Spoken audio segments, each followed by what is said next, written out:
Bien. ¿Qué cosa es esto del teorema de adición? Simplemente es algo que es una relación con los armónicos esféricos que básicamente vamos a utilizar y que es algo que ustedes deben haber hecho en electromagnetismo, ¿no? Me parece que en electromagnetismo se hace. La idea, por ejemplo, es que en coordenadas esféricas, ustedes para cada vector que exista, ¿no? Cada vector de posición que exista, ustedes tienen su ángulo polar y tienen su ángulo azimutal, ¿no? Así se llaman, polar y azimutal. Entonces, si tienen ustedes dos vectores de posición, ¿no? Cualquiera en el espacio, el ángulo que tienen esos dos vectores, que forman a formar esos dos vectores, está dado por este producto escalar que tenemos aquí, ¿no? Si trabajamos con los vectores unitarios.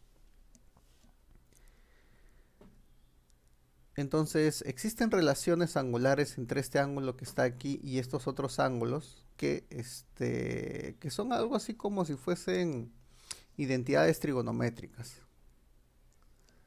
Y lo que vamos a identificar nosotros es justamente una relación entre los armónicos esféricos y los polinomios de Legendre de segunda clase, a partir justamente de hacer un cambio, ¿no? De este eje Z, hacer una rotación para que caiga exactamente aquí en este eje X, ¿no? Entonces supongan que tienen aquí este eje Z que está aquí. Entonces si tienen este eje Z que tienen ustedes aquí, entonces ustedes van a tener aquí que este ángulo gamma se convierte en un ángulo polar, pero de este vector de posición respecto de este vector de posición anterior, ¿no? ¿Ya? Y por lo tanto, ustedes pueden hallar relaciones entre este coseno que tienen aquí, o este ángulo que tienen aquí y estos otros ángulos, utilizando la solución o sea, los armónicos esféricos, los polinomios de Legendre, como por ejemplo, ¿no? Esto que les voy a dejar como ejercicio, ¿no?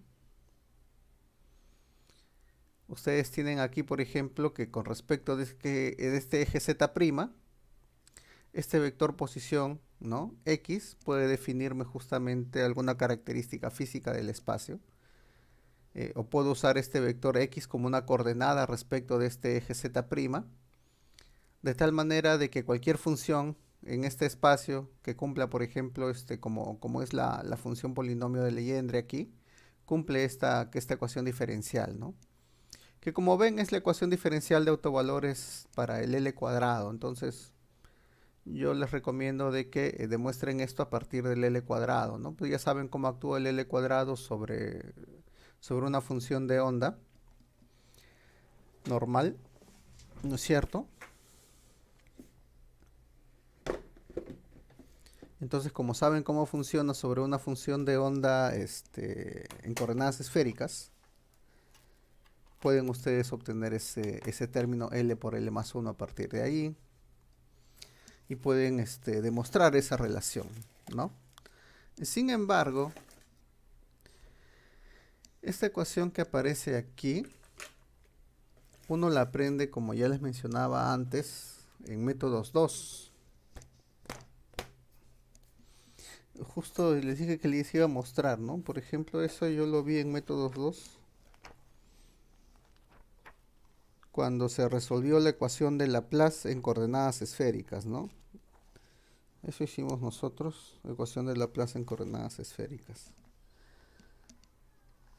Cuando tú resuelves la ecuación de Laplace en coordenadas esféricas, aparece justamente los armónicos esféricos, ¿no? Y si lo resuelven en coordenadas cilíndricas, aparece las funciones cilíndricas, ¿no? De Newman, lo que es el J y el N, ¿no? No me acuerdo bien cuál es el nombre de esas funciones.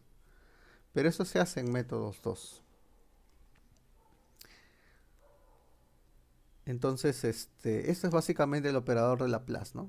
Este es el operador de Laplace aplicado justamente sobre un polinomio de Legendre que depende de este coseno de teta, que sería básicamente el ángulo azimutal de este operador respecto de este eje, ¿no? Es decir, este laplaciano está en las coordenadas z', x', y', ¿no? Este de acá. Sin embargo, hay que notar de que este operador que tenemos aquí, ya este operador diferencial que está aquí, es un operador que es un producto escalar. Entonces, siendo un producto escalar, no se va a ver afectado justamente por rotaciones. Entonces quiere decir que esta ecuación se cumple, o sea, es válida para este ángulo gamma, ya sea con respecto a este eje z' o ya sea con respecto a este eje z original, ¿no? De eso no hay ningún problema. Entonces la idea es tratar de determinar justamente, a ver, vamos a ver. La idea es tratar de determinar esta expresión que está aquí.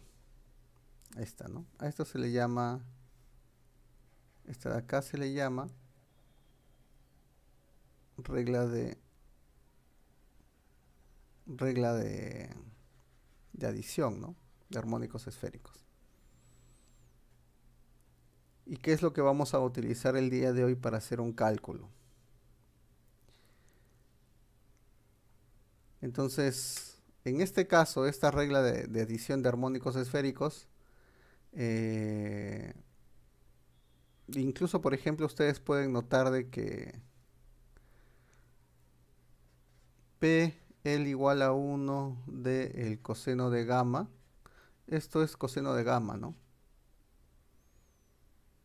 Creo que eso lo conocen, esa es la forma que tiene este polinomio de Legendre, de orden 1, simplemente te da el coseno de gamma, y por lo tanto, si tú sustituyes aquí, sustituyes estos ángulos teta, phi, teta prima, phi prima,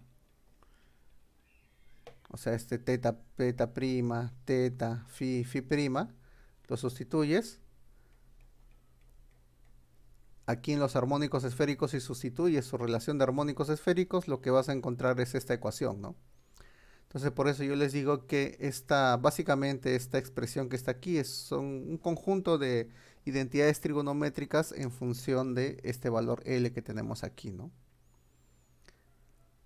¿Ya? Entonces justamente como ejercicio voy a dejar que comprueben eso. Es algo simple, es muy fácil, ¿no? Pero igual es para que ustedes practiquen. Entonces la idea es llegar hasta esa expresión. Entonces, ¿cómo llegamos a esa expresión? Lo que hay que tomar en cuenta es que se puede hacer una expansión de Laplace de este polinomio que tenemos aquí. Este polinomio que tenemos aquí pertenece justamente al subespacio vectorial de orden L, ¿no? Por lo tanto, esta expansión, que no va hasta el infinito,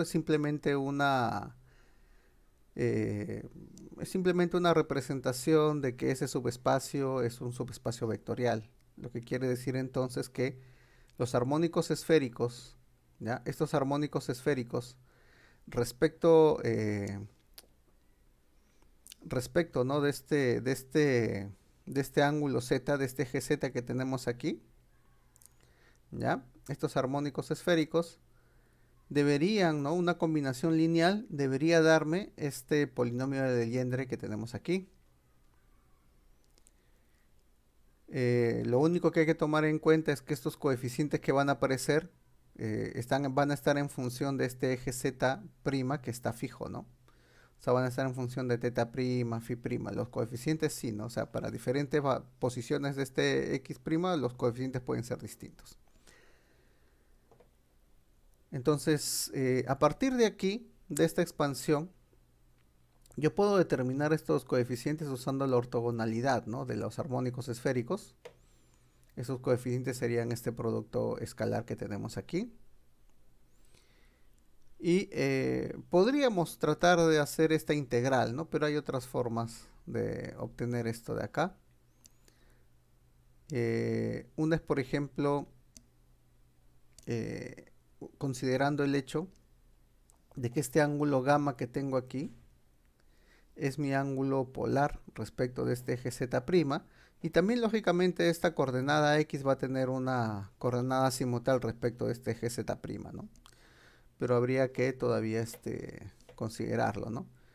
Y eso quiere decir, ¿ya? Eso quiere decir que este armónico esférico que tenemos aquí, o su conjugado, se puede nuevamente expandir, pero ahora respecto de los armónicos esféricos que estén escritos en función de este ángulo polar y del ángulo azimutal nuevo, ¿no? Con nuevos coeficientes Bm, M', ¿no? ¿Ya? Donde el M', noten que hay una suma respecto de este M' y este M queda justamente por este M que está aquí. Pero nuevamente aquí lo que tengo es una expansión, ¿no? En este espacio L, pero donde he cambiado la base, ¿no? Mi primera base es una base que está en las coordenadas originales y la segunda base es una base que está en las coordenadas nuevas.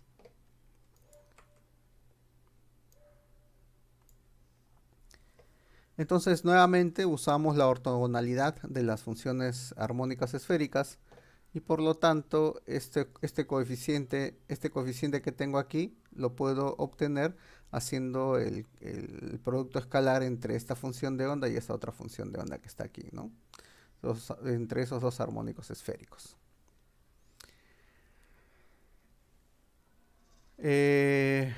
Ahora, esta ecuación es general para cualquier valor de m y m' y l. Sin embargo, por ejemplo, el caso del polinomio de Legendre, me interesa este polinomio, como me interesa expandir solamente el polinomio de Legendre, el polinomio de Legendre aparece solo cuando tú tienes, por ejemplo, aquí cuando tienes aquí una función de onda, ¿no? Es decir, acuérdense que cualquier función de onda armónica esférica, ml, gamma, beta, esto va a ser un n multiplicado por el polinomio de Legendre, aquí coseno de gamma, multiplicado por e a la, creo que es menos i m phi, ¿no? Entonces tú quieres que aparezca este solito, pones m igual a 0, aquí tendrías m igual a 0, esto es 1, y luego esto lo pasas al otro lado, entonces obtienes justamente esta ecuación A7, ¿no? No es algo complicado. Entonces noten que este término de acá, es el término de normalización, ¿no? Vamos a escribirlo, término de normalización.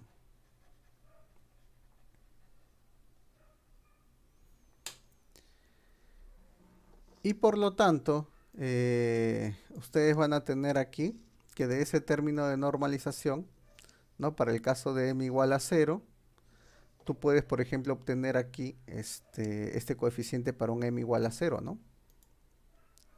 O para un m' igual a 0. Entonces, tendrías que resolver esta ecuación, este producto, ¿no? Y este producto que tenemos aquí es básicamente este producto que está aquí. Pero por la ortogonalidad que habíamos usado en esta expansión, esa integral que tenemos aquí es justamente el coeficiente Bm, teta prima, phi prima, ¿no? Y de esa manera pueden ustedes despejar el Bm, teta prima, phi prima en función de este coeficiente que tenemos aquí. Pero, ¿qué pasa si tú haces gamma yendo a 0? Si tú haces el límite de gamma yendo a 0, de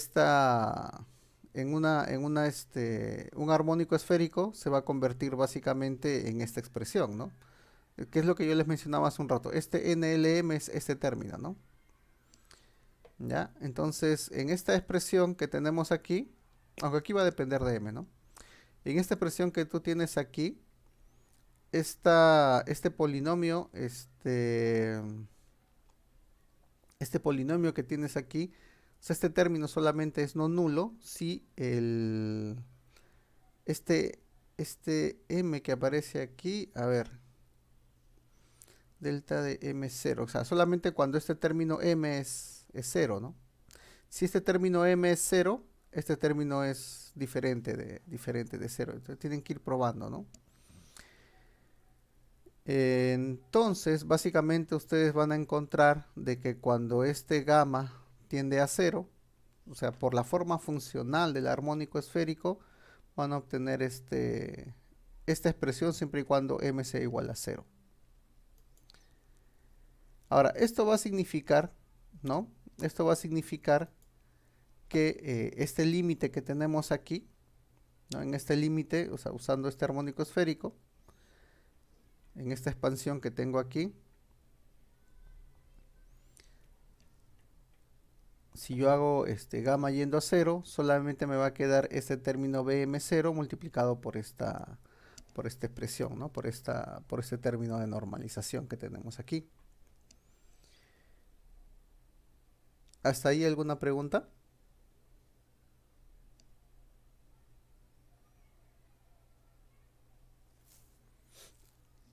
No, porque lo que estamos haciendo es básicamente sustituir gamma igual a cero. Entonces si tú sustituyes aquí, donde está aquí, ¿no?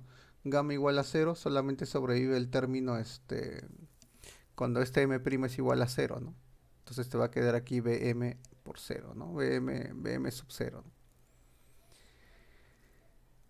Pero además, cuando tú haces ese límite de gamma yendo a cero, lo que estás haciendo es colocar estas coordenadas, ¿no? Posición que está aquí sobre el eje Z.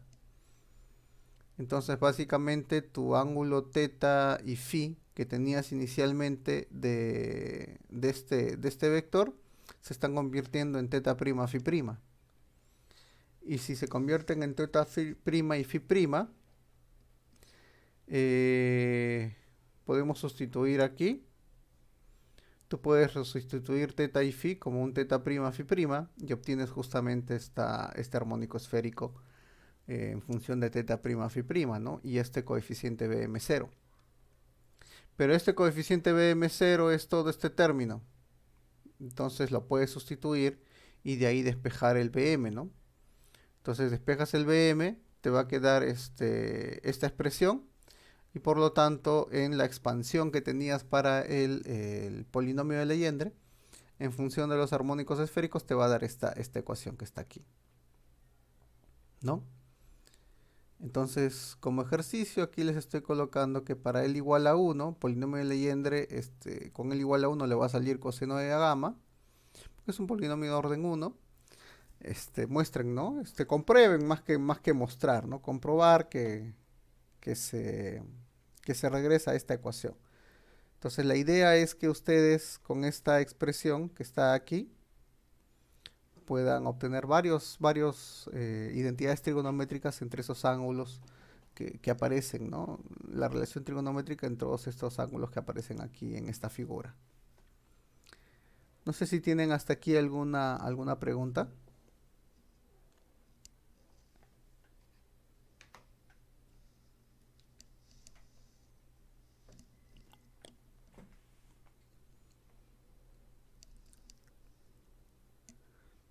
¿No hay preguntas? Muy bien.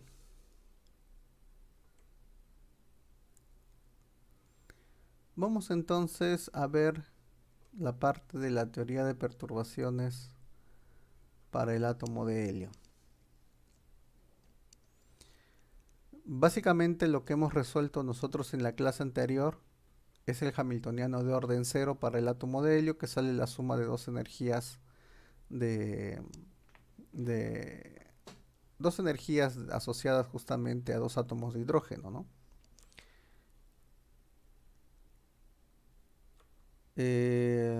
Claro, es esta función simétrica la que queremos calcular, pero solamente vamos a trabajar con el estado base, ¿ya? En el estado base tenemos esta solución.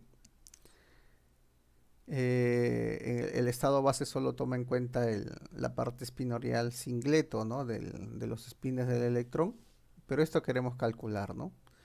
Entonces, para calcular esta función de onda, aquí es 2, ¿no? Aquí es 2. Para calcular esta función de onda que tenemos aquí, tenemos esta ecuación diferencial. esta parte que está aquí, estos cuatro primeros términos me dan dos hamiltonianos de átomo de hidrógeno. A eso le llamo mi hamiltoniano de orden cero. Este término es el hamiltoniano perturbador. Mi hamiltoniano de orden cero ya está resuelto, ¿no? O sea, sería esta función de onda, que debe ser una función de onda simétrica. Entonces lo puedo escribir como esta multiplicación de dos funciones 1s, ¿no? Dos funciones base 1s, que en unidades atómicas sería simplemente esta expresión. Z al cubo entre pi por e a la menos z, aquí es más, ¿no? Aquí es más, no se nota. R1 o R2, ¿no? Y la energía de este orden, de esta función de onda sale simplemente z cuadrado, ¿no? Porque la energía, recuerden que era z cuadrado sobre n1 cuadrado más z cuadrado sobre n2 al cuadrado. Hay dos números cuánticos principales, ¿no? Entonces, como el n1 y el n2 son 1 y 1, les va a salir 2z cuadrado, sería 2z cuadrado, ¿no? Falta un 2. Vamos a ver, vamos a comprobar. Aquí está. Es sobre 2, menos z cuadrado sobre 2.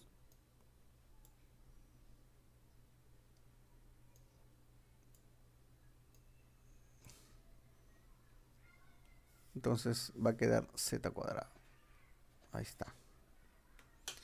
Entonces la idea es, a partir de este hamiltoniano, encontrar la corrección de energía de orden 1. Entonces, ¿cómo encontramos esa corrección de energía de orden 1? Por teoría de perturbaciones, lo que tendríamos que hacer es encontrar este sándwich que está aquí, ¿no? En función de estas funciones de esta función de onda de orden 0, que tiene esta forma, necesito determinar este sándwich que está aquí, del hamiltoniano perturbado, por lo menos a primer orden.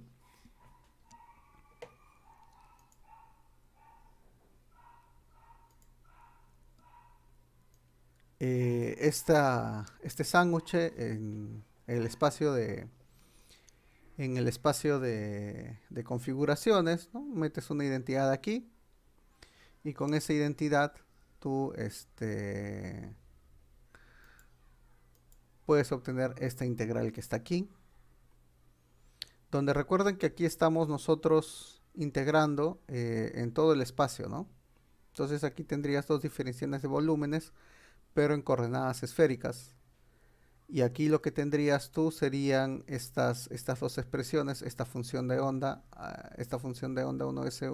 1s en R1 y esta función de onda 1s aplicada sobre la coordenada R2, ¿no? Esta sería la distancia entre esos dos electrones, ¿no? Acuérdense de que nosotros tenemos este sistema.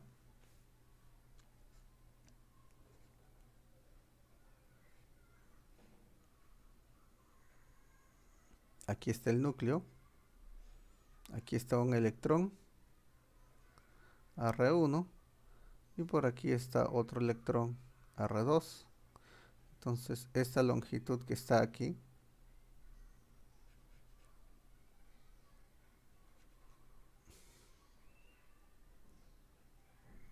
esta longitud es R1, 2. ¿Ya? Ahora, una cosa interesante es que esto representa justamente eso representa una energía por repulsión electrostática, ¿no? Ustedes pueden, por ejemplo, pasar al Sistema Internacional de Unidades, multiplicar aquí multiplicar, ¿no? Al pasar por el Sistema Internacional de Unidades va a aparecer ahí la carga, va a aparecer el 4pi epsilon 0, de esta forma. En el numerador asociado a esta función de onda al cuadrado van a tener una carga menos c. A esta otra función de onda va a aparecer una carga también menos c. Abajo aparece el 4pi epsilon 0, ¿no? Módulo de la distancia entre estos dos vectores. Y esto que está aquí representa un diferencial de carga, ¿no? En todo este volumen asociado a R2. o en este caso es a R1, ¿no? Me he equivocado, R1. Igual, ¿no? Esto de acá representa un diferencial de carga asociado justamente a este volumen de R2, ¿no? ¿Ya? Y esto es un diferencial de carga porque aquí aparece el E y aparece la función de onda de probabilidad del electrón, ¿no? De, la densidad de probabilidad en un cierto volumen. Entonces, con esto en mente, la idea es tratar de determinar esta integral que está aquí. No es algo tan simple de hacer. Hay que hacer varias maniobras porque se está trabajando en coordenadas esféricas. Entonces, lo primero, por ejemplo, que uno puede intentar hacer es sustituir esta función de onda, este producto que está aquí, ¿no? Estas funciones de onda al cuadrado, lo sustituyes y vas a tener una integral en R, ¿no? Esa integral va a tomar esta forma. Son integrales de volúmenes, aquí una exponencial de R1 y acá, bueno, también vas a tener una exponencial asociada a R2.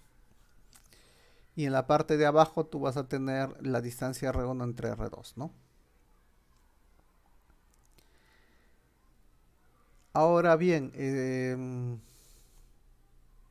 necesitas tú trabajar, o bien trabajas en coordenadas esféricas, o bien trabajas en coordenadas cartesianas, ¿no? Lo mejor es pues trabajar en coordenadas esféricas, ¿ya? Porque como tienes tu hamiltoniano original o tu hamiltoniano no perturbado que tiene simetría esférica y estás trabajando con funciones de onda que son simetrías esféricas, porque este exponente R1 y este exponente R2 que están aquí son los módulos de estas distancias, ¿no? No son los vectores. Entonces, transformar esto a coordenadas cartesianas es complicado, entonces es mejor el resto transformarlo a coordenadas esféricas, ¿no? Y si trabajo en coordenadas esféricas, ahí van a tener que echar mano ustedes de los polinomios de Legendre, ¿no? Entonces aquí les dejo este ejercicio, ¿no? Si tienen nuevamente aquí una coordenada R1, una coordenada R2, usando esto que es la función generatriz del polinomio de Legendre, muestren de que esta distancia, ¿no? Entre estos dos vectores, esa distancia, se puede expandir. Hay una expansión en términos de los polinomios de Legendre que está dado por esta expresión. Si es que R1 es mayor que R2, noten la diferencia está aquí en el denominador y en este R, ¿no? O esta expresión si es que R1 es menor que R2, ¿no? Son dos soluciones posibles. En la literatura eso se suele escribir así. Así es como está escrito en el Brandsen, en el Weisslund, se suele escribir de esta forma. Eso también podrían verlo en el Jackson porque esto se suele hacer en electromagnetismo, pero no estoy tan seguro de eso. Y con esta expansión, donde aparece ya el polinomio de Legendre, yo puedo justamente ya sustituir aquí este 1 entre R1, R1, 2. Lo sustituyo por esta sumatoria. Y lo que voy a obtener es...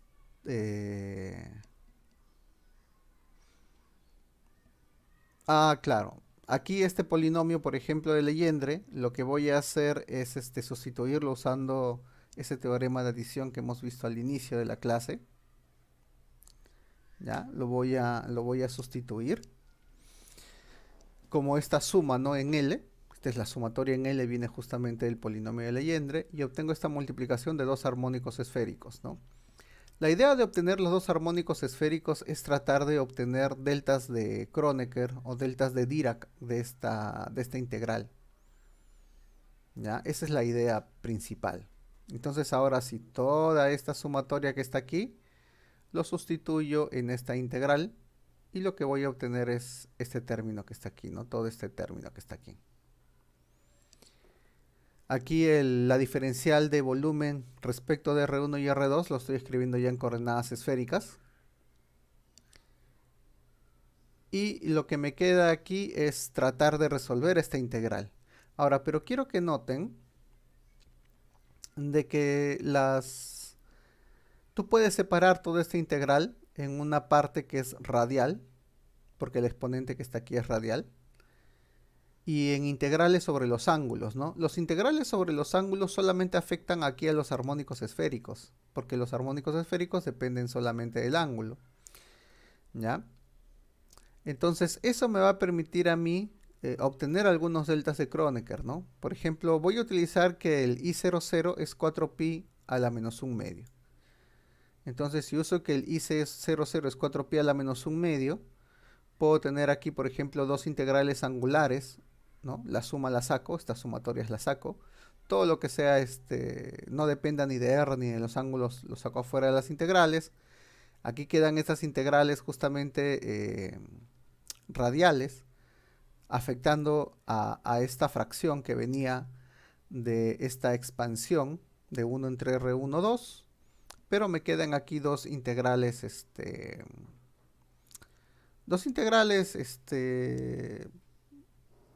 eh, en los armónicos esféricos, en donde yo puedo utilizar justamente la ortogonalidad, ¿no es cierto? Entonces, usando esa ortogonalidad aquí, yo tendría aquí un delta de Kronecker en Lm y aquí voy a tener otro delta de Kronecker en Lm, ¿no? Entonces voy a tener aquí un delta de Kronecker en L0 y un delta de Kronecker con M0.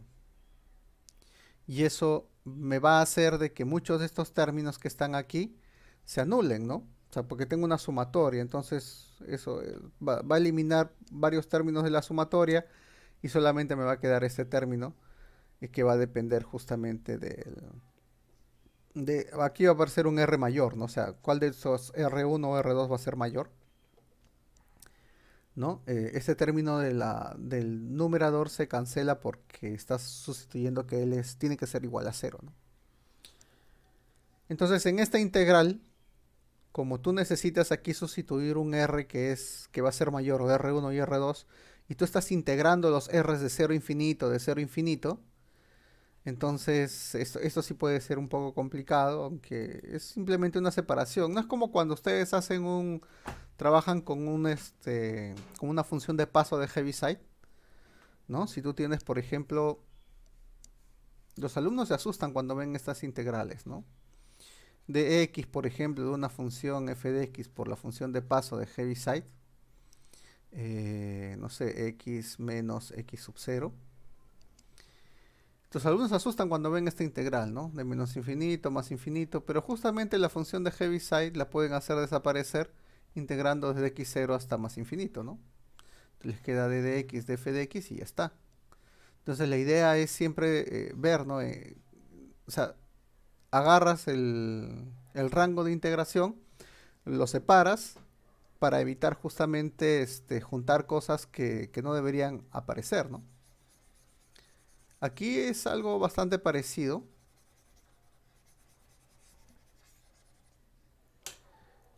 Aquí lo que ustedes tienen es básicamente que separar la primera integral.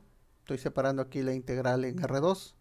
La separo de 0 a R1 y luego de R1 infinito, ¿no? De 0 a R1, R2 está tomando valores menores que R1. Eso quiere decir que R1 es mayor y por lo tanto aquí tendría que aparecer R1. ¿Ven? Por eso es que aquí aparece. Y en el caso en que cuando integran de R1 a infinito, R2 ya está tomando valores mayores, el R2 es mayor, por lo tanto aquí aparece un R2 que se va a cancelar con un R2 y por eso pues, aquí aparece un R2, ¿no? Entonces ya la integral ahí se reduce bastante y con esta integral ya completamente reducida, ya pueden ustedes como ejercicio resolver la integral y demostrar que sale 5 octavos de z, ¿no? 5 octavos de z va a salir. Entonces, el orden de perturbación, o sea, la perturbación va a la energía adicional, que era, a ver, la energía original era z cuadrado, le tienes que sumar 5 octavos de z, ¿no? Le sumas entonces 5 octavos de z y obtienes la energía, por lo menos, corregida a primer orden, ¿no? Entonces aquí en esta tabla ustedes pueden ver los valores de energía para átomos con dos electrones del estado base, ¿no? Hidrógeno, helio, litio, berilio, boro, carbono, todos estos ya ionizados. Noten, por ejemplo, aquí para el átomo de hidrógeno la energía base es -1 y para con el primer orden de perturbación la energía se transforma en sube, ¿no? Hasta -0,375. Aquí estamos hablando de unidades atómicas, ¿no? Por lo tanto estamos hablando de Hartree. ¿Era así? A ver, déjame ver, no quiero estar escribiendo mal. Vamos a ver. Energía es Hartree, sí. Entonces estamos aquí hablando de Hartree. Pero el valor exacto es bastante diferente, ¿no? O sea, de la energía base es -0,528. O sea, es bastante diferente. Para el helio también, noten que ya para... A ver, aquí hay por lo menos dos décimas, ¿no? De diferencia. Acá también hay dos décimas. Acá, bueno, para todos hay más o menos dos décimas de diferencia, ¿no?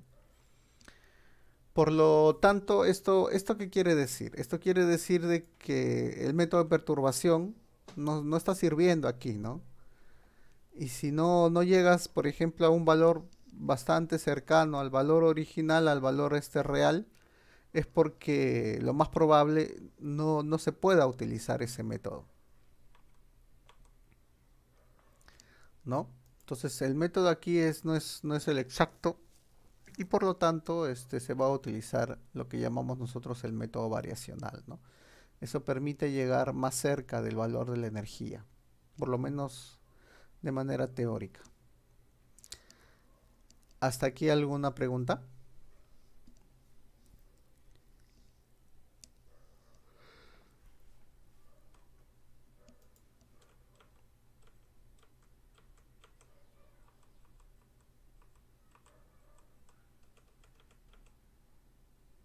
¿No hay preguntas?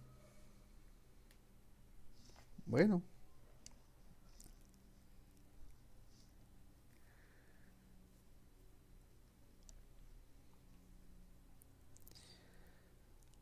el método variacional deben ustedes haber tocado un poco en mecánica cuántica. Está, ¿no? En el sílabus de mecánica cuántica, pero no es tan usual. La idea del método variacional está en el hecho de que, bueno, tú conoces, ¿no? Quieres resolver este problema, que es un problema de autovalores y autovectores, pero tú no conoces cuánto es esta función de onda ni tampoco conoces cuánto vale el valor de, pues, de la energía, ¿no? Y sin embargo, puedes empezar a tratar de adivinar, ¿no? La forma de esta función de onda que está aquí, ¿no? Entonces agarras funciones llamadas funciones de onda de prueba, y calculas la energía eh, de esta manera, ¿no? Valor esperado, si esta es la función de prueba, calculas el valor esperado del hamiltoniano, lo divides entre este producto escalar para que todo esté normalizado, ¿no? O sea, ni siquiera es necesario de que esta función de onda esté normalizada porque se puede obtener esto, ¿no? Entonces tú tienes aquí, esto de acá va a representarte una funcional respecto de phi, ¿no? Porque esto al final resulta ser o sea, L respecto de phi va a ser una integral de phi asterisco hamiltoniano phi, diferencial de 3dr. Entonces, como tú vas a ir cambiando esta función, entonces la energía va a depender de esa función, ¿no? Por eso es que se llama justamente una funcional.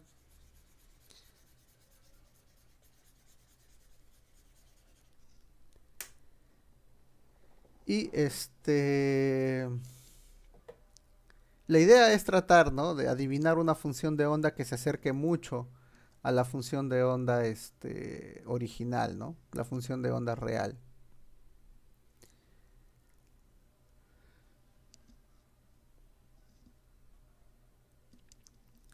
Ahora, eso lo haces con para obtener un límite inferior de esta energía, ¿no? O sea, esta expresión, si tú, por ejemplo, sustituyes la, la identidad, ¿no? Ya sea aquí o aquí, sustituyes la identidad, lo que vas a obtener es esta expresión, donde estas de acá son las autofunciones, ¿no? Entonces, como estas son las autofunciones, este hamiltoniano por esta autofunción te va a dar el valor de la energía en un nivel K, ¿no es cierto? Y aquí tú puedes, por ejemplo, sumar y restar el valor de la energía real, ¿no? La energía base, la energía en cero, de tal manera de que puedes, ¿no? Puedes separar esta parte de esta parte y obtienes que este valor de energía es este término más el valor de energía E sub cero, ¿no? Pero si estas dos energías se acercan bastante, ¿no? Si estas dos energías se acercan mucho, al final, pues, este término se hace nulo, ¿no? Y por lo tanto, estas dos energías van a coincidir. Pero si no, por lo menos, esta energía resulta ser un límite inferior. Entonces, si tú consigues la suficiente cantidad de parámetros para establecer esta función de onda de prueba, sí, entonces lo que vas a poder hacer es minimizar, ¿no? Esta energía en función de esos parámetros y vas a poder llegar a lo más cerca posible a esta energía que tenemos aquí, la energía que tú quieres calcular. Esa es la idea básica, ¿no? De este método variacional que vamos a ir usando de manera constante, ¿no? Durante el curso. ¿Hasta aquí tienen alguna pregunta?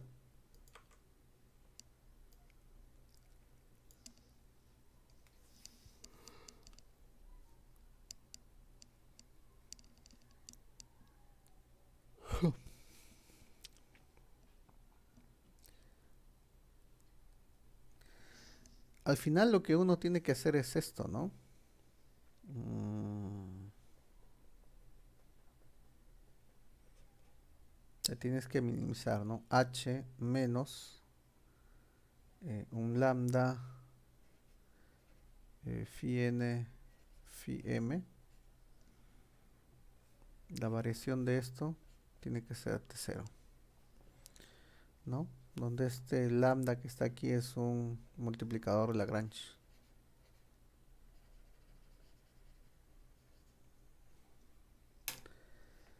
¿No? Porque tú vas a trabajar con un hamiltoniano, vas a trabajar con esta condición, ¿no?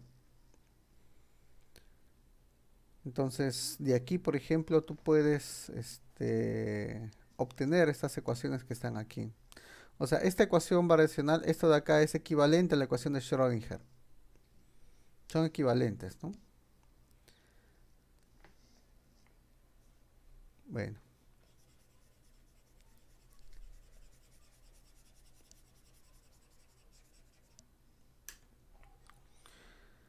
La idea siempre es encontrar parámetros con esta función f, ¿sí? Phi, esta función de prueba, la idea es encontrar parámetros, pero a veces se tiene que trabajar con las funciones, ¿no? O sea, cuando hagamos átomos multielectrónicos se va a ver que se va a trabajar con las funciones de onda, básicamente.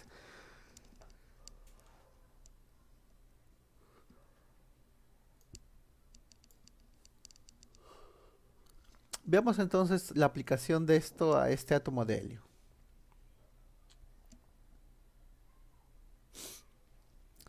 Ahora, como dice aquí, cuando tú trabajas con métodos perturbativos, cuando estás trabajando con métodos perturbativos, el propio método perturbativo es como un límite semiclásico del problema.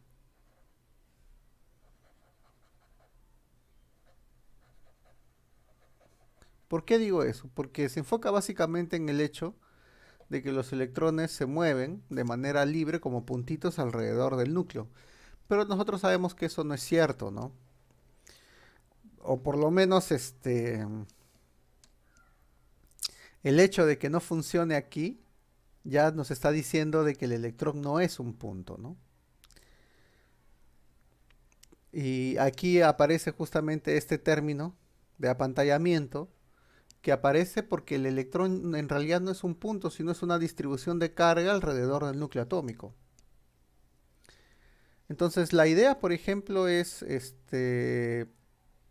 utilizando esta especie de apantallamiento, modificar el potencial, ¿no? Que va a generarse por efecto del núcleo atómico. Es decir, yo puedo modificar mi potencial. Yo no sé cómo es el potencial que está aquí, yo sé que es un potencial central, o voy a suponer por lo menos que es un potencial central, es decir, si aquí está el núcleo, ¿ya? Si aquí está el núcleo, al electrón ya no lo voy a poner como un puntito, sino que el electrón yo voy a considerar que es una distribución esférica, ¿no? A lo largo alrededor del núcleo, ¿no? Entonces, si yo considero un electrón aquí afuera, este electrón va a recibir dos potenciales, ¿no? Un potencial del núcleo, que es un potencial central, que depende de este R, vamos a ponerle R1, y también voy a obtener un potencial por parte del apantallamiento del electrón, que va a depender, vamos a ponerle R1 también, ¿no? Va a depender de ese R1. Porque como tienes una distribución esférica de carga, estás suponiendo una distribución esférica de carga, estás suponiendo de que toda la carga se concentra en la parte central, ¿no?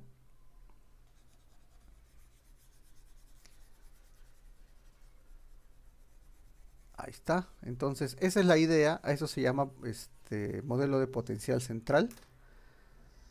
Entonces, tengo un hamiltoniano nuevo de orden cero, que es un hamiltoniano con un potencial central, pero del cual solo sé que va a depender de R. Y tengo un hamiltoniano perturbador que sería el hamiltoniano de repulsión electrostática entre electrones, los hamiltonianos de atracción electrostática de los electrones con el núcleo, y el negativo de estos potenciales para que al sumarlos me den el hamiltoniano original, ¿no? Entonces, como a este 1 entre R1 y R2 le estoy restando varios potenciales, varios términos negativos, este H' se empieza a reducir en teoría, mientras mejor sea mi potencial, se va a empezar a reducir y pues hasta que en algún momento se haga nulo, ¿no? Entonces tengo dos nuevos potenciales tipo átomo de hidrógeno, tipo, ¿no? No estoy seguro cómo son. Y tengo aquí estos potenciales hacen de que este H' se reduzca, ¿no? Y sea mucho menor que H0. Y posteriormente se podría utilizar este método perturbativo con este hamiltoniano, pero la idea es no usarlo, ¿no? La idea es tratar de que esto se haga directamente cero, siempre que se pueda. Entonces, como tú sabes que este potencial es un potencial central, tú puedes darle una forma, ¿no? O sea, va a depender de R. Esa dependencia puedes ponerle una dependencia logarítmica, qué sé yo, ¿no? Pero, como de tu curso de electromagnetismo, tú sabes que si tienes una distribución esférica con carga menos C y aquí con carga Q, esto es equivalente a que tú tengas una carga efectiva Q menos C, ¿no?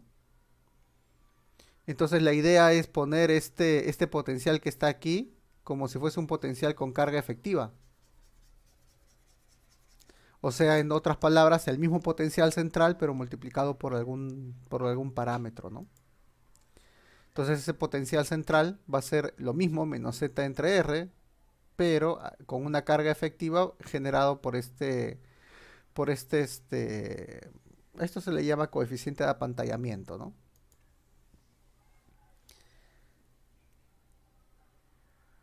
Entonces con esto, tu parámetro es este coeficiente de apantallamiento o también puede ser esta carga efectiva, depende de cómo quieras verlo.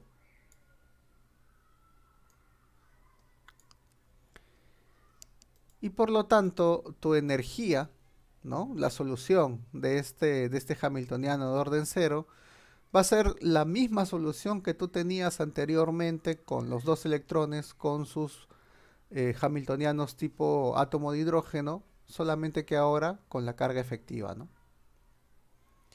Entonces la función de onda de orden cero sigue siendo esta multiplicación, sigue siendo esta cantidad, pero con la carga efectiva, todo con la carga efectiva, ¿no? Y con esta función de onda que tú tienes aquí, esta función de onda sería tu función de onda de prueba para poder resolver este problema.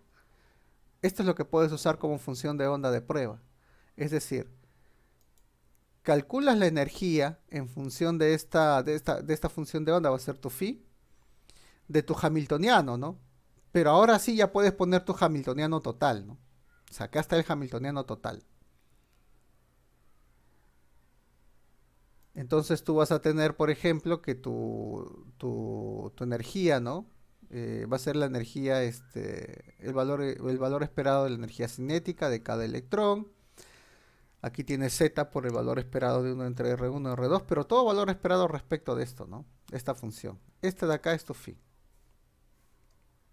Esto que está aquí, esta función de onda que está aquí, es la que tú vas a sustituir aquí, en lugar de phi.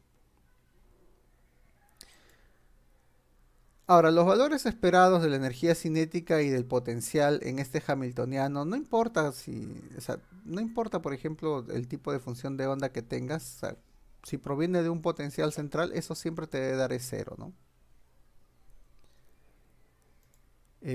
Pero tú tienes que este término, este término de potencial es menos Z entre R. Em, y este término de potencial, ¿no? Como estás asumiendo un electrón que está girando, lo puedes colocar como más 2 veces E sub 0, ¿no? Que es lo que se hace, por ejemplo, ¿se acuerdan lo que hacían con el átomo de Bohr? Hay una relación entre la energía cinética y la energía total, ¿no? O sea, ya de por sí, el hecho de estar a cierta distancia de un potencial central te da un valor de energía. Eso te permite determinar cuánto es la energía cinética, como si fuese menos un medio de la parte de la energía potencial. Eso lo puedes usar aquí.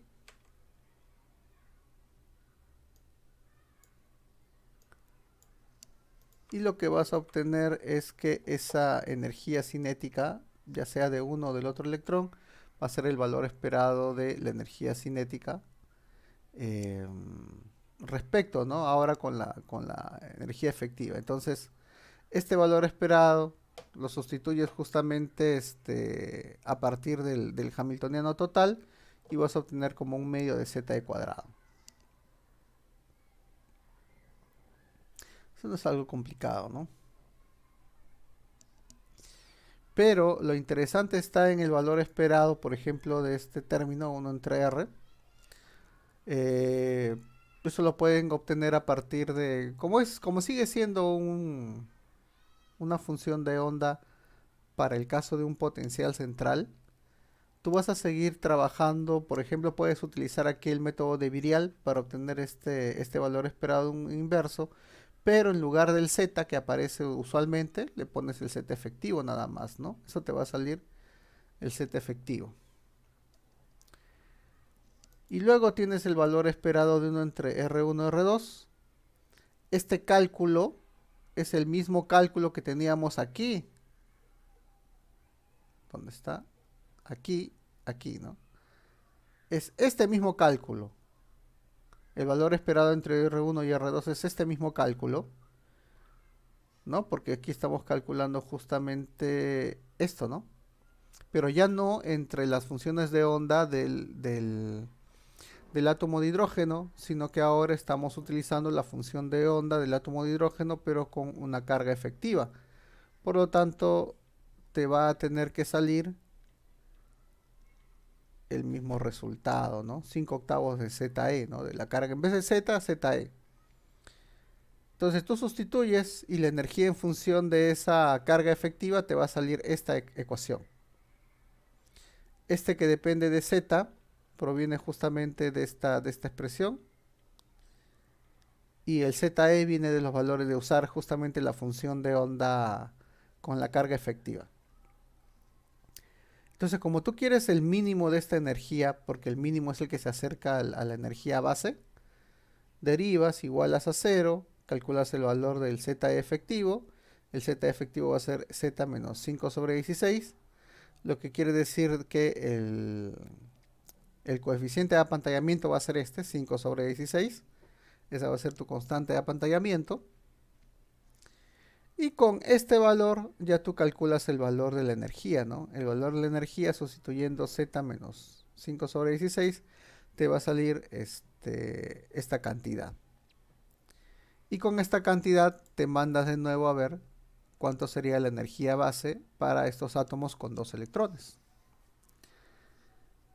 Entonces, de lo que en el átomo de hidrógeno, de donde llegaba a menos 0,375, salta a menos 0,473, que sí está muchísimo más cerca del valor exacto, ¿no? ¿Se dan cuenta? En el caso, por ejemplo, del carbono, de menos 32,25 salta a menos 32,35, ¿no? Nuevamente, ¿no? Se acerca al valor más exacto. Entonces, siempre al final la idea está en utilizar pues una función de onda de prueba que se acerque bastante a la función de onda real. La función de onda real yo no creo que, dependiendo, ¿no?, de cómo el electrón está distribuido alrededor del núcleo, va a modificarse, ¿no? Ustedes saben, por ejemplo, que si ustedes tienen, por ejemplo, un cascarón esférico con cierta densidad de carga y ustedes le acercan otra carga, la distribución de carga en el cascarón se modifica, ¿no? Entonces nosotros al considerar de que la distribución de carga del electrón es esférica alrededor, eso es lo que está generando esta variación, ¿no?, entre este valor teórico usando el método variacional y este valor experimental.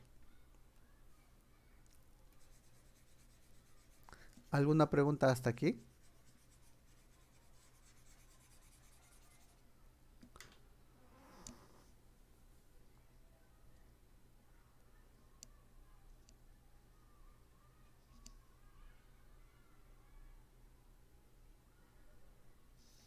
¿No hay preguntas?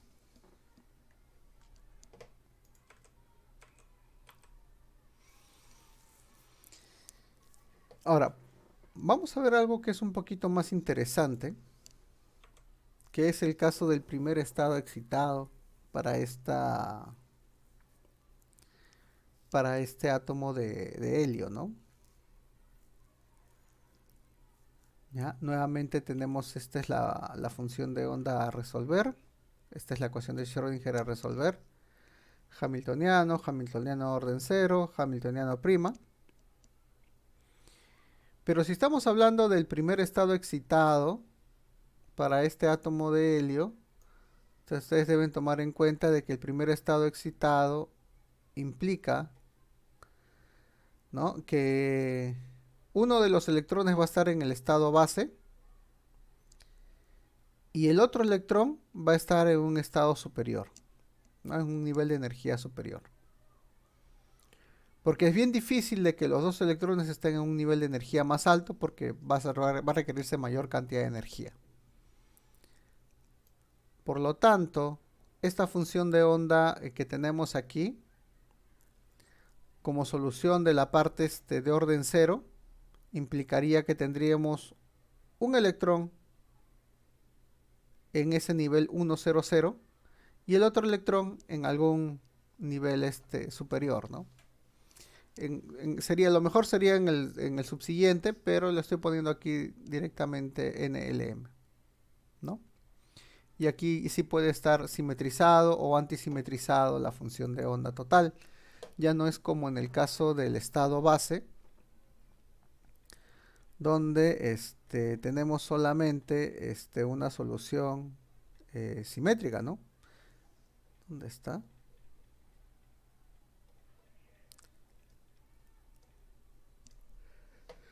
Claro, en este estado base tenemos solamente una solución simétrica. En el estado, cuando uno de los electrones ya está en un nivel superior, puedo tener una solución también antisimétrica espacial.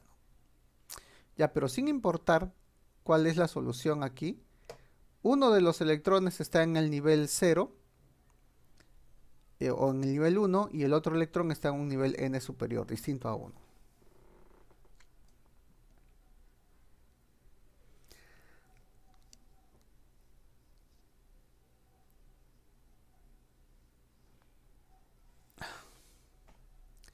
Entonces, si usamos método de perturbación, habría que determinar, ¿no? Usando el método de perturbación, habría que determinar el valor esperado, ¿no? Del hamiltoniano respecto de estas dos, de esta función de onda que tenemos aquí. Entonces, nuevamente, usan la expansión, por ejemplo, de 1 entre R1 y R2, ¿no? Que habíamos deducido anteriormente. Y esto podría dejarlo, me gustaría dejarlo como ejercicio.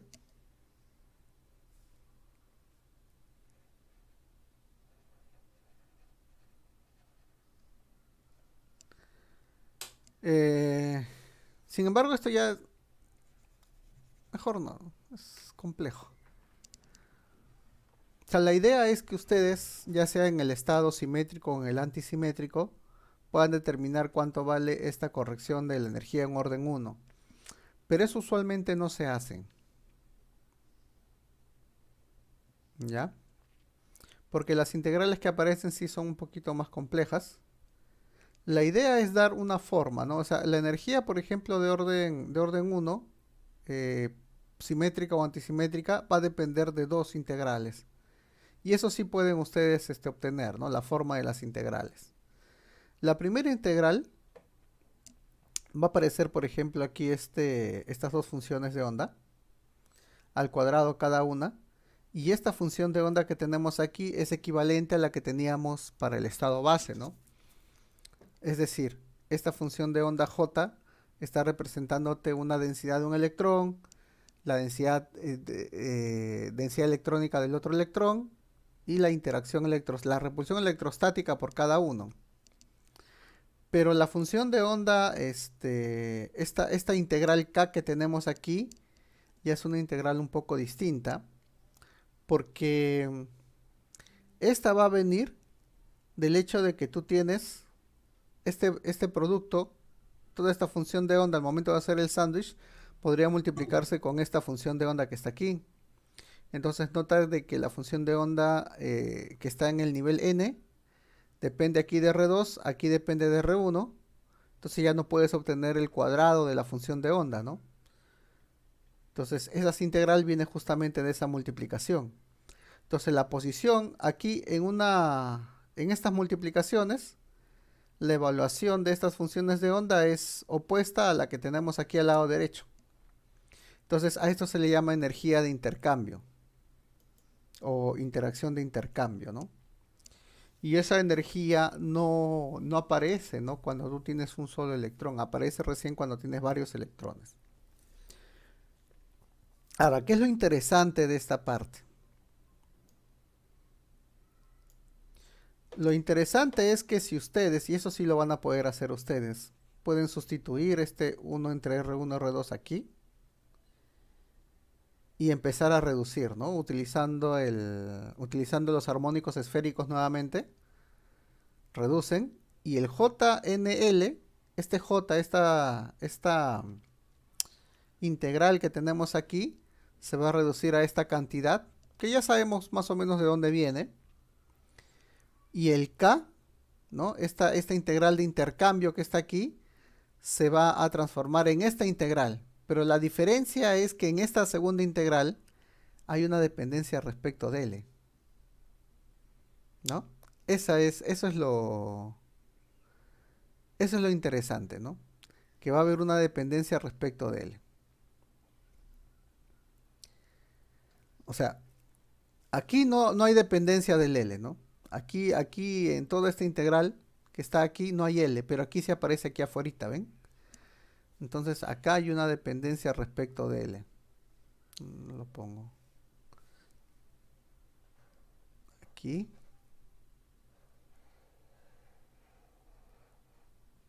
Y aquí hay dependencia. Y ahora, ¿por qué esto es importante? Es importante porque esto no aparecía en el átomo de hidrógeno, ¿no? La energía solamente dependía del número cuántico principal. Sin embargo, al tener dos electrones, la energía va a depender del número cuántico angular también orbital. Y eso en verdad es bastante importante porque en realidad en el experimento se ve que hay una dependencia, ¿no? Entonces la energía, por ejemplo, general, la energía ya total, que es la energía de orden cero más la energía de corrección de orden uno, va a tener esta forma. Entonces, este término que está aquí, este es el que depende de L, ¿no?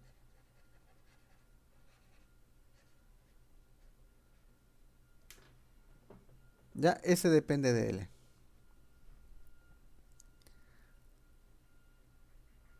Yo he puesto aquí este ejercicio de evalúe E2 0 más menos E1 y E2 1 más menos. Me parece que esto está hecho en el Brasden.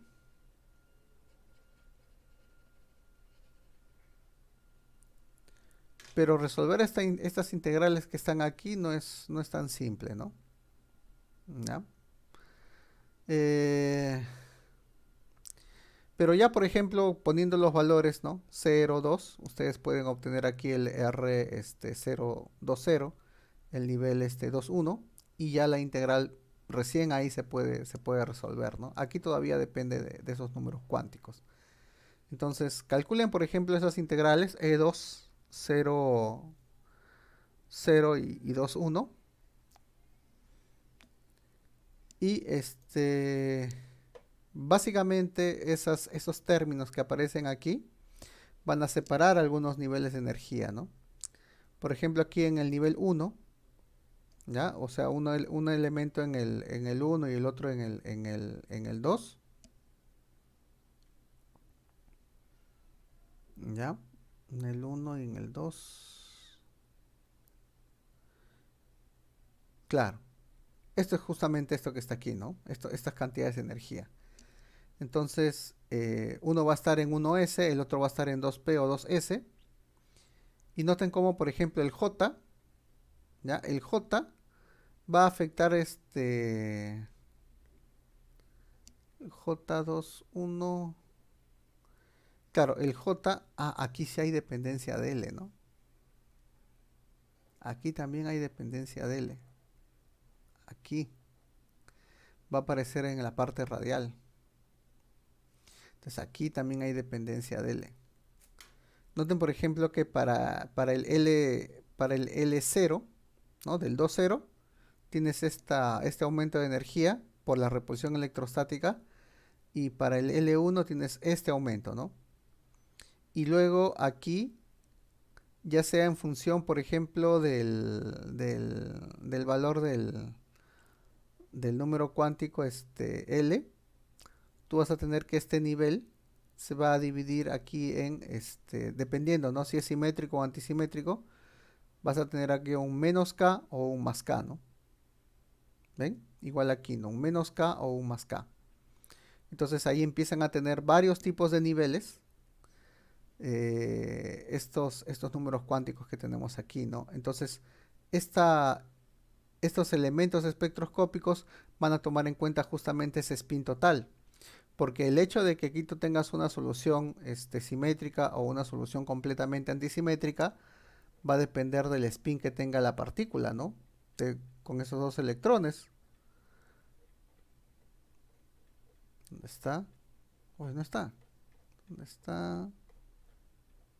Ah, está aquí en el... Aquí. Acá está. Recuerden que el spin, como tiene dos electrones, puede tomar valor de 1 o puede tomar valor de 0. Y la solución, ya sea la solución espacial, ya sea simétrica o antisimétrica, va a depender de qué tipo de spin tenga, ¿no? Si tengo spin 0 o spin 1. Entonces va a depender de este valor de spin 0 o spin 1. Es por eso... Caramba. Aquí está. Es por eso de que aquí esto depende si tienes spin 0 o tienes spin 1. Y es por eso que esta notación que está aquí es una notación n, 2s más 1 por el nivel, ¿no? Que sería el L, ¿no? ¿Ven? Por eso aquí aparece, miren, acá aparece 1 porque estamos hablando de spin 0 y aquí aparece 3 porque estamos hablando de spin 1. Aquí aparece 1 porque nuevamente es el spin 0 y aquí aparece el 3 porque estamos hablando del spin 1, ¿no? ¿No es cierto? Entonces,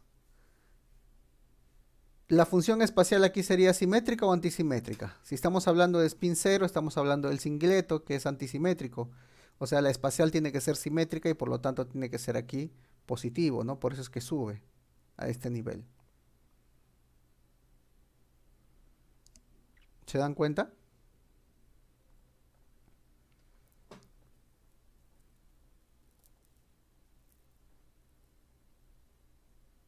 ¿Hasta ahí alguna pregunta?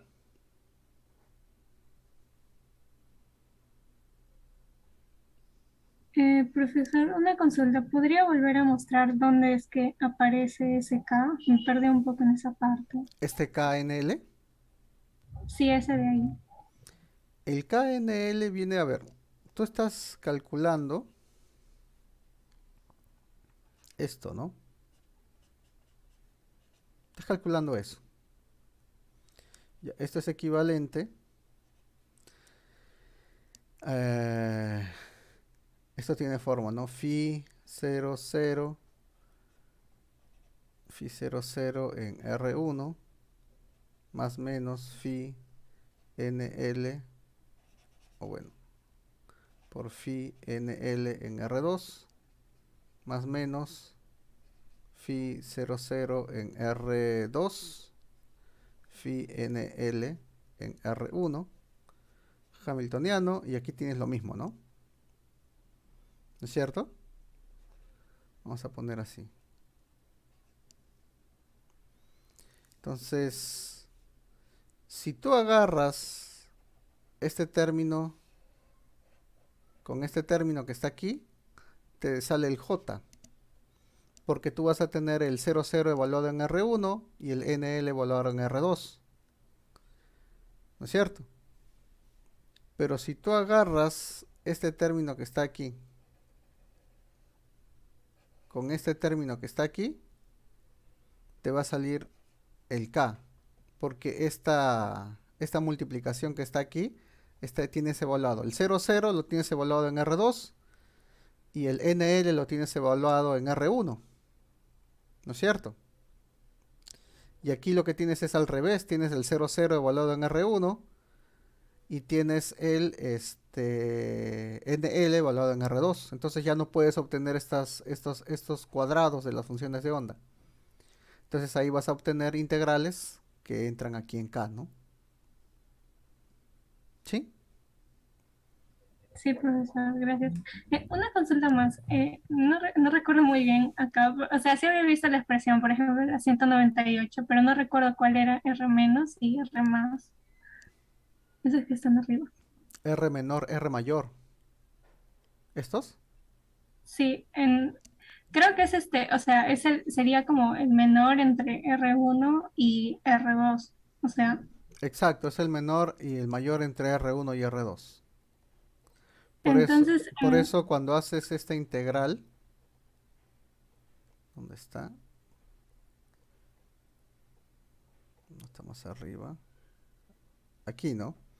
Cuando haces esta integral, por ejemplo, en R2, como tú integras R2 de 0 a infinito, tú en esta integral, si integras de 0 a R1, R2 está tomando estos valores, ¿no? O sea, es menor. Entonces, este término tendría que tomar el valor de R1. Y si integras de R1 hasta infinito, ahora R2 está tomando valores mayores de R1. Y si R2 toma valores mayores de R1, ahora aparece aquí R2.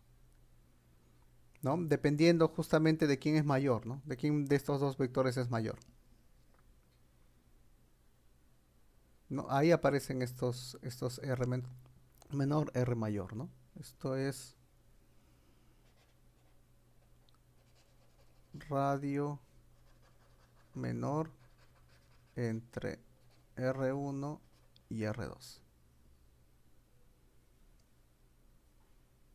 Sí. Gracias, profesor. ¿Alguna pregunta más?